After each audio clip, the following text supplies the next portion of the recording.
신부님 그리고 또 미사 중에 분심이 든다 이런 표현들 많이 해요.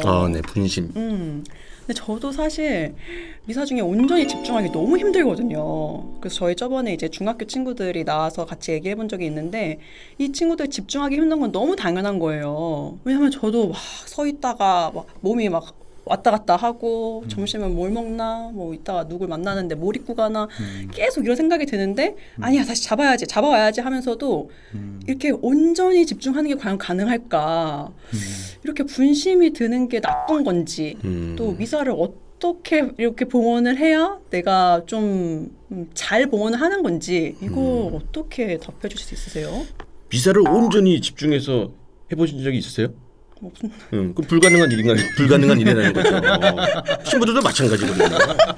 미사 들어가면서 고해소에서 기다리는데 신자가 안 오셔갖고 고해소에 혼자 있으면서 물론 그 안에서 죄인의 회개를 위해서 기도하는 신부들도 계시지만 저같이 이렇게 부족한 신부는 들어가갖고 점심 때 뭘 먹어야 되는지 고민하기도 하고 뭐 다음 주에 뭐 있는 일정에 대해서 고민하기도 하고 분심이 일어나는 것은 당연한 일인 거고요. 분심이 일어난다는 것을 깨닫는 게 더 중요한 것 같습니다. 그러니까 그 분심을 따라가지 않고 내가 지금 이 마음이 갈라졌구나 다시 마음을 돌려놔야지 이런 생각을 가질 수 있는 게 또 좋겠고 분심이 없는 미사를 공헌한다? 그거는 굉장한 노력을 들여서 해야 되는 것이고요.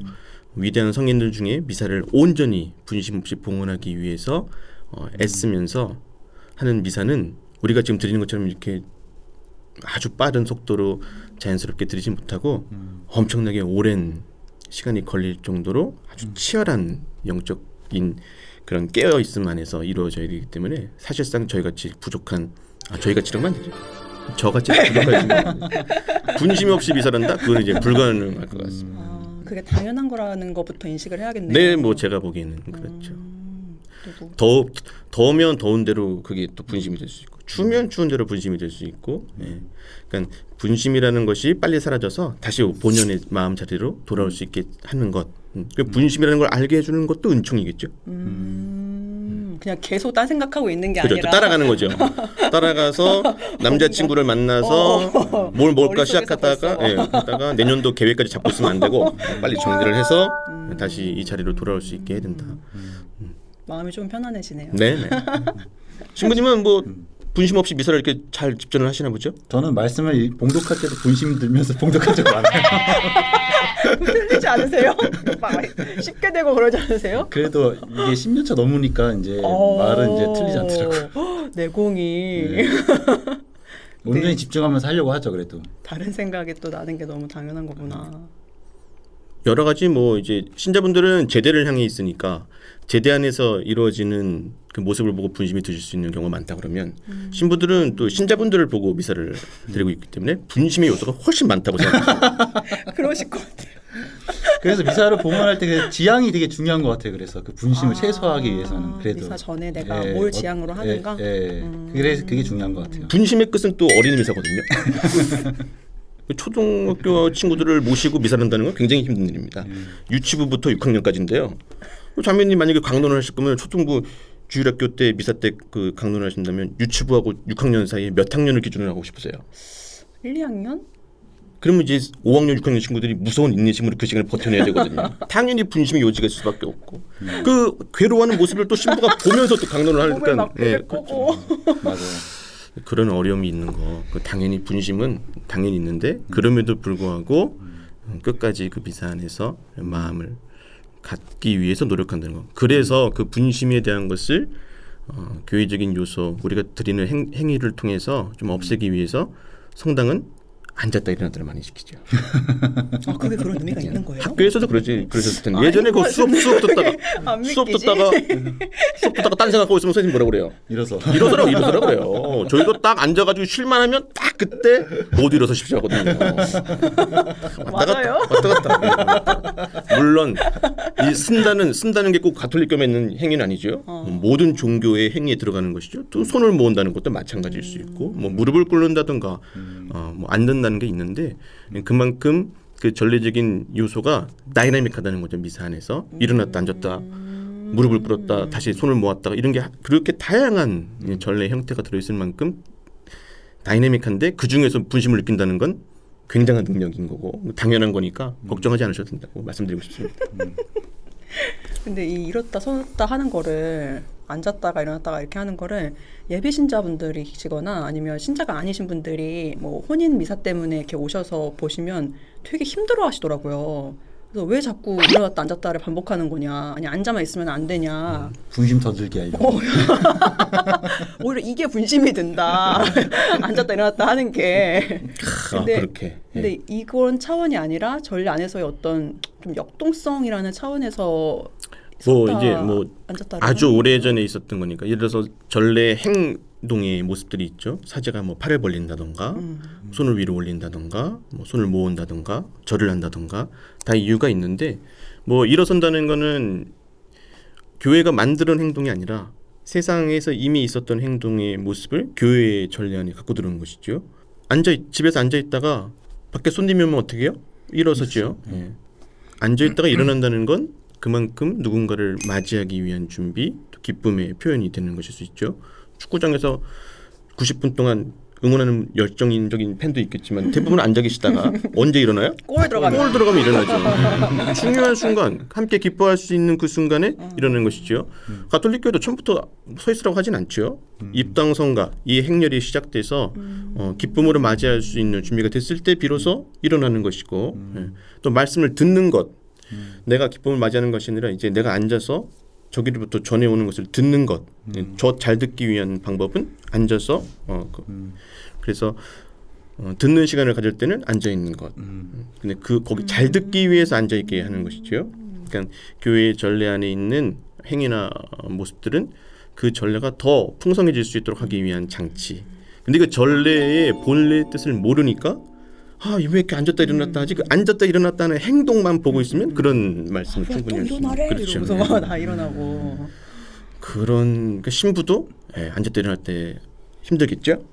그러니까 똑같이 그 힘들 때 그 힘듦을 힘들지 않다고 느낄 수 있을 만큼 기쁘게 참여하고 있으면 되는 것이죠. 뭐 저는 뭐 가보진 않았지만 유명 가수의 콘서트 같은 경우 보면 요즘은 이렇게 자리가 없이 그냥 스탠딩으로 해서 몇 시간씩 그 무서운 인내심으로 버티는 친구들 있지 않습니까? 왜 그렇게 할 수 있겠어요? 기쁘고 좋으니까 하는 거죠. 예. 좀 앉았으면 좋겠는데라고 원하는 관객도 있을 수 있겠죠? 못 앉죠. 네, 못 앉죠. 네. 안 보이니까. 그러니까 앉았을 때 충분히 앉아 있는 상태에서 받아들일 수 있는 준비, 말씀을 듣는다던가, 저 말씀 안에 머문다던가, 그 말씀을 따라가려고 노력하는 것, 그리고 서 있을 때 저 앞에서 하는 기도에 내 마음을 담아서 같이 내어놓을 수 있는 그런 노력들, 그런 전례적인 요소와 흐름 안에서 이때 왜 앉죠? 왜 서죠? 이런 부분을 찾는다면 훨씬 더 그런 앉고 서는 문제가 어렵지 않게 다가올 수 있을 것 같습니다. 시민님 말씀 들어보니까 우리도 골 넣었을 때 그 기분으로 일어서고 그러게 그런 기쁜 마음이 아니었네. 언제 앉는 거야? 서서 있어. 언제 앉는 거야? 저 앉아서 기다리고. 그런 마음으로 전례에 임해야 되겠네요. 진짜 의미를 알면은 훨씬 다를 텐데 의미를 잘 모르니까 따라가게 되면은 되게 좀 수동적으로 되는 것 같아요. 간절함. 미사를 내가 간절하게 드리려고 그러면 나도 모르게 두 손이 모아지는 것이고 더 간절했을 땐 나도 모르게 무릎을 꿇는 것이죠. 가톨릭 교회에서 일어나는 미사 안에서의 행위뿐만 아니라 우리 어머니들이 아주 오래전에도 내가 어떤 뜻을 빌기 위해서 물을 한 바가지 떠다가 달 앞에 놓고 빌 때도 그때도 더 간절해지시면 무릎을 꿇었던 것이죠. 내 마음의 표현의 행동이 일어서고 앉고 무릎 꿇고 손을 모으는 것이지 그게 규정이 돼서 무슨 의미인지도 모르게 지금은 앉으세요, 지금은 일어나세요, 지금은 손을 모으세요. 그렇게 되면 사실은 전례 안에서 행동으로서의 의미나 가치가 없는 것이죠. 근데 정말 예전에는 미사 때 이렇게 무릎 꿇고 그 장괴틀인가요? 네. 그 장괴틀 있는 성당도 꽤 많았는데 요즘에는 많이 없는 것 같아요. 네. 틀 자체가 그게 이유가 있는 거예요, 신부님? 뭐 저는 구체적인 의미를 찾아보진 않았지만 제 생각에는 장괴틀이 설치되면 신자분들이 앉을 수 있는 좌석수가 줄어들죠. 그러니까 성당을 건축하고 이 신자분들을 모시기 위한 선택을 할 때 장괴틀을 설치해서 전례 안에서 무릎을 꿇을 수 있게 할 것이냐 혹은 장기틀을 빼고 더 많은 신자분들을 오게 할 것이냐라고 선택을 하게 한다면 그것도 신자분들의 공동체의 분위기나 모습에 따라서 혹은 그 성당을 건축하는 신부님의 결정에 따라서 달라질 수 있을 것인데 무릎을 꿇는 그 전례 행위는 굉장히 소중하고 위대한 행위인데 그게 장계틀이 없어서 못하고 있다면 사실은 이제 죄송한 건데 장계틀이 없어도 무릎은 꿇을 수 있죠. 예. 무릎을 조금 더 편하게 혹은 조금 더 유연하게 꿇을 수 있게 한 장치가 장계틀이었기 때문에 지금은 전례 안에서 어떻게 무릎 꿇는 행동 표현이 이루어질 수 있는지를 좀 사목자들이 고민하고 장계틀이 필요하다 그러면 또 어떻게 다시 보완할 수 있는지도 고민을 했으면 좋겠습니다. 무릎 꿇는 행동은 분명히 교회 전례 안에 들어가 있는 것인데 그 신자분들의 편의를 위해서 그 장계틀을 없애고 난 이후에 그러면 그게 시간이 지나서 또 전승이 됐을 때 무릎을 언제 꿇어야 되는지를 모르게 되는 거거든요. 그러니까 무릎을 왜 꿇는지 무릎을 꿇는 기도의 모습이 얼마나 더 좋을 수 있는지를 잘 경험할 수 있도록 그런 기회, 신앙의 기회를 마련해야 된다. 그건 좀 안타까운 모습인 것 같긴 합니다. 그렇죠. 장계틀이 있으면 확실히 좌석수가 줄어드니까. 뭐 예를 들면 우리 교구에 뭐 주교자 성당도 장계틀이 없죠? 우리 교구 주교제 장계틀이 없다고요? 정자동 성당 주교자 정자당 주교제? 예, 있어요? 3층에? 우리 서품식 때 사제 서품식 때 없어. 장계틀이 없어요. 없어. 그런데 사제 서품식 때 성인 호칭 기도를 할 때 그러니까 모든 이제 성인께 기도를 드릴 때 무릎을 꿇게 되어 있습니다. 주교님도 꿇으시고 거기 참석한 모든 이가 무릎을 꿇어서 정말 간절한 마음으로 가장 우리가 낮춰서 또 그 서품자들은 이제 땅에 엎드려 있는 거니까 그 기도를 할 때 장계틀이 없어요. 근데 그 기도가 길거든요. 그럼 맨 땅에 그냥 맨 대리석 바닥에다 이제 저게 무릎을 꿇으니까 와 무릎 너무 아프겠는데요? 네. 필요.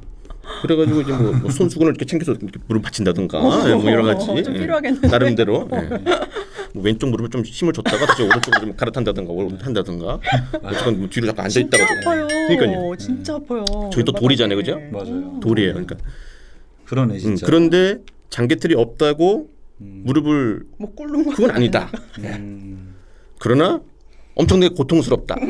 고통을 당한 이후에야 비로소 장계틀이 있었으면 좋았을 텐데 라는 말씀들이 나오는 거니까 이건 꼭 우리 정당 주교자 성당이 잘못됐다는 게 아니라 장계틀이 없어도 되는데 그 장계를 할 때의 마음가짐이 어떻게 달라지는지를 삶에서 신앙으로 체험하고 경험해야 장계틀이 있었으면 좋겠다라는 생각도 하게 된다는 것이죠.